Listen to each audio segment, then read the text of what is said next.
नमस्कार दोस्तों, the stock selection channel में आप सबका स्वागत है। दोस्तों, आज हम बात करने वाले हैं एक्सिस बैंक के बारे में। एक्सिस बैंक की शुरुआत 3 दिसंबर 1993 में यूटीआई बैंक के नाम से हुई थी। इनका रजिस्टर ऑफिस अहमदाबाद में है और कॉर्पोरेट ऑफिस मुंबई में। 2006 में यूटीआई ने सिंगापुर में फर्स्ट टाइम अपनी ओवरसीज ब्रांच ओपन की। उसी साल उन्होंने चाइना, दुबई और हांगकांग में अपने ब्रांचेस शुरू किए। फिर बाद में आगे जाके 2007 में यूटीआई बैंक का नाम चेंज करके एक्सिस बैंक किया गया। एक्सिस बैंक के पूरे इंडिया में टोटल 4,758 ब्रांचेस है और 10,990 एटीएम्स है। और 2021 के अपडेशन के हिसाब से इनके 78,300 के आसपास एम्प्लॉयज है। दोस्तों, इसका अगर मार्केट कैपिटल देखेंगे तो वो है 2,82,744 करोड़ और निफ्टी 50 में ये कंपनी 18th रैंक पर आती है। दोस्तों, अब देखते हैं ये स्टॉक से इन्वेस्टर्स को कितने रिटर्न्स मिले हैं। देखो, एक महीने में कंपनी ने 1.20% इतने रिटर्न्स दिए।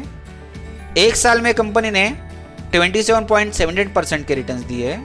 5 साल में कंपनी ने 69.98% इतने रिटर्न्स दिए। 5 साल के रिटर्न्स थोड़े कम दिख रहे हैं दोस्तों। और जब से ये कंपनी लिस्ट हुई है तब से लेके अभी तक के इसके रिटर्न्स देखेंगे दोस्तों तो वो है 10,700%। यहाँ पे रिटर्न्स शानदार दिख रहे हैं। चलो, अब ये कंपनी फाइनेंशियली कितनी स्ट्रांग है वो देखते हैं। अभी आपके सामने कंपनी के क्वार्टरली रिजल्ट्स दिख रहे हैं। देखो, दिसंबर 21 में कंपनी का टोटल रेवेन्यू 22,091 करोड़ इतना था और नेट इनकम था 3,947 करोड़। मार्च 22 में कंपनी का रेवेन्यू था 23,000 करोड़ और नेट इनकम था 4,408 करोड़। जून 22 क्वार्टर में कंपनी का रेवेन्यू और नेट इनकम थोड़ा कम हुआ है। देखो, रेवेन्यू है 22,686 करोड़ और नेट इनकम है 4,368 करोड़। और लास्ट क्वार्टर सितंबर 22 में रेवेन्यू है 25,258 करोड़ और नेट इनकम है 5,601 करोड़।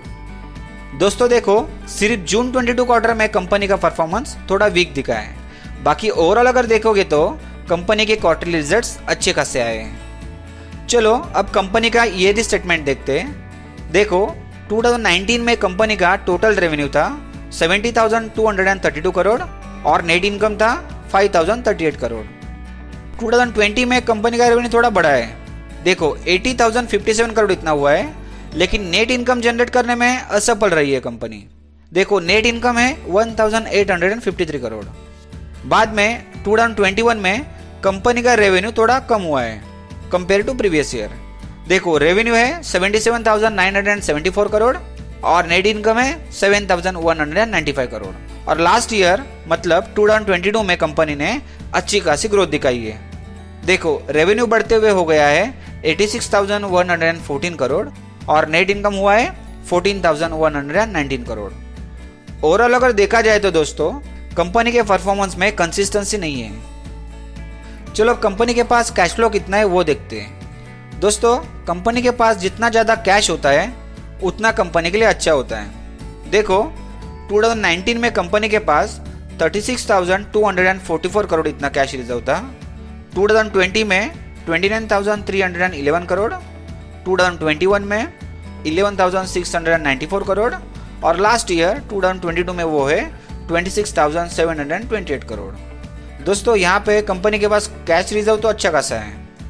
दोस्तों, कंपनी में इन्वेस्ट करने से पहले हमको और एक चीज़ पे ध्यान देना ज़रूरी होता है और वो है शेयर होल्डिंग पैटर्न।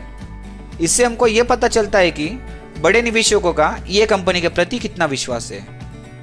लेकिन आगे बढ़ने से पहले दोस्तों, अगर आपने हमारा चैनल अभी तक सब्सक्राइब नहीं किया है तो जल्द से जल्द सब्सक्राइब कर लो और उसके साइड में जो बेल बटन है उस पर क्लिक करके ऑल सेलेक्ट करो, ताकि जब भी हम नई वीडियो आपके लिए लाए तो तुरंत उसकी अलर्ट आपको मिल जाए। देखो, अभी आपके सामने शेयर होल्डिंग के डिटेल्स दिख रहे हैं। सबसे पहले इसकी प्रमोटर होल्डिंग देखते हैं। प्रमोटर्स यानी कि कंपनी के फाउंडर होते हैं, जिसको हम फर्स्ट ओनर भी बोल सकते हैं। प्रमोटर्स वालों की होल्डिंग जून 21 में 11.69% इतनी थी। बाद में सितंबर 22 में वो 11.64% हो गई। लेकिन इसके बाद दोस्तों प्रमोटर्स ने अपनी होल्डिंग 3% से कम की है और वो अब सितंबर 22 क्वार्टर में 9.16% इतनी है। दोस्तों कभी भी कोई भी कंपनी से अगर प्रमोटर्स एग्जिट करते हैं तो वो चिंता का विषय हो जाता है। चलो अब म्यूचुअल फंड वालों की हिस्सेदारी देखते हैं। आपको बता दें कि म्यूचुअल फंड ये एक ऐसा फंड है दोस्तों जो एसेट मैनेजमेंट कंपनीज द्वारा मैनेज किया जाता है, जिसमें ये कंपनी क्या करती है, इन्वेस्टर से पैसा जमा करती है और रिसर्च करके स्टॉक बॉन्ड जैसे सिक्योरिटीज में इन्वेस्ट करती है। तो म्यूचुअल फंड वालों की होल्डिंग क्वार्टर ऑन क्वार्टर बढ़ते हुए दिख रही है दोस्तों। देखो जून 21 में उनकी होल्डिंग 18.67% इतनी थी और वहां से वो बढ़ते हुए अभी के सितंबर 22 क्वार्टर में 23.69% हो गई। अब डोमेस्टिक इंस्टीट्यूशन वालों की होल्डिंग देखते हैं। डोमेस्टिक इंस्टीट्यूशंस वो होते हैं दोस्तों जो अपने खुद के कंट्रीज में निवेश करते हैं, जिसमें इन्वेस्टमेंट बैंक्स और इंश्योरेंस कंपनी जैसी बड़ी इंस्टीट्यूशंस होती हैं। देखो डोमेस्टिक इंस्टीट्यूशंस वालों ने भी अपनी होल्डिंग बढ़ाई है। जून 21 में उनकी होल्डिंग थी 4.91% और वहां से वो बढ़ते हुए सितंबर 22 क्वार्टर में हो गई 8.57%। अब आते फॉरेन इंस्टीट्यूशंस पर। फॉरेन इंस्टीट्यूशंस वो होते हैं दोस्तों जो अपने कंट्री के बाहर के कंपनीज में निवेश करते हैं और वो हमेशा जो डेवलपिंग कंट्रीज होती है उसे ही इन्वेस्टमेंट के लिए चुनते हैं। यहाँ पे फॉरेन इंस्टीट्यूशंस वालों ने अपनी होल्डिंग कम की है, जो कि हमें पता ही है FII इंडिया स्टॉक एक्सचेंज से पिछले कुछ दिनों से एग्जिट करते जा रहे हैं। देखो जून 21 में उनकी होल्डिंग थी 52.49% और वहां से वो कम होते हुए 46.12% हो गई। अब लास्ट में आते हैं रिटेल इन्वेस्टर, मतलब हम लोग, जिनका fund compare to other shareholders कम होता है और जो खुद का अकाउंट खुद अपने मर्जी से चलाते हैं। रिटेल वालों की हिस्सेदारी जून 21 में 12.24% इतनी थी और अभी के सितंबर 22 क्वार्टर में वो है 11.94%। ओवरऑल अगर देखें तो दोस्तों प्रमोटर्स वालों ने अपनी होल्डिंग कम की है, जो एक इन्वेस्टर के पॉइंट ऑफ व्यू से अच्छी बात नहीं है। म्यूचुअल फंड वाले और डोमेस्टिक वाले अपनी होल्डिंग बढ़ाते गए हैं और फॉरेन इंस्टीट्यूशंस वालों ने अपनी होल्डिंग थोड़े परसेंटेज से कम की है, तब भी सबसे ज्यादा होल्डिंग दोस्तों उन्हीं के पास है। चलो अब इसके कुछ पॉजिटिव और नेगेटिव साइड्स भी देखते हैं। सबसे पहले इसके नेगेटिव पॉइंट्स देखते हैं दोस्तों। फर्स्ट दोस्तों ये कंपनी के ऊपर कर्जा बहुत ज्यादा है। इनका डेब्ट टू इक्विटी रेशियो है 8.64%। सेकेंड, प्रमोटर की होल्डिंग लास्ट 4 क्वार्टर से 3% से कम हुई है। थर्ड, ये स्टॉक से डिविडेंड भी कुछ खास नहीं मिल रहा है दोस्तों। फोर्थ, लास्ट ईयर को अवॉइड करें तो कंपनी के रेवेन्यू और नेट इनकम में कंसिस्टेंसी देखने को नहीं मिली है। अब इसकी पॉजिटिव साइड देखते हैं। फर्स्ट, ये स्टॉक ओवरबॉट जोन में नहीं है, मतलब इसकी जो प्राइस है वो अपनी इंट्रिंसिक वैल्यू से कम है, जो कि एक गुड एंट्री पॉइंट होता है। चलो अब ये स्टॉक के बारे में हमारी राय बताएंगे। दोस्तों अभी जस्ट हमने आपको बताया कि ये स्टॉक ओवरबॉट जोन में नहीं है, बट स्टॉक अभी अपने ऑल टाइम हाई पे चल रहा है दोस्तों।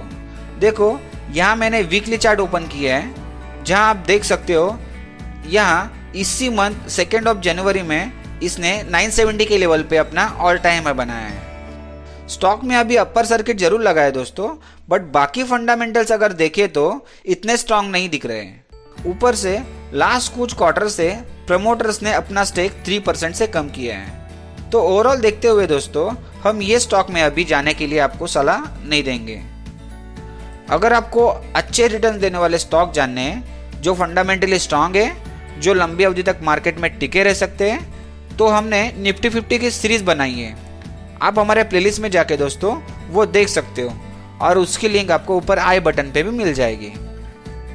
तो दोस्तों हमने अभी आपको जो भी जानकारी दी है वो अगर आपको फायदेमंद लगी हो तो प्लीज हमारे चैनल को आप लाइक, सब्सक्राइब और शेयर जरूर करें। और एक बात दोस्तों, अगर आपको किसी भी स्टॉक के बारे में अगर डिटेल एनालिसिस करनी है तो आप हमें कमेंट करके जरूर बताएं, हम उसके बारे में वीडियो बनाने की पूरी कोशिश करेंगे। धन्यवाद।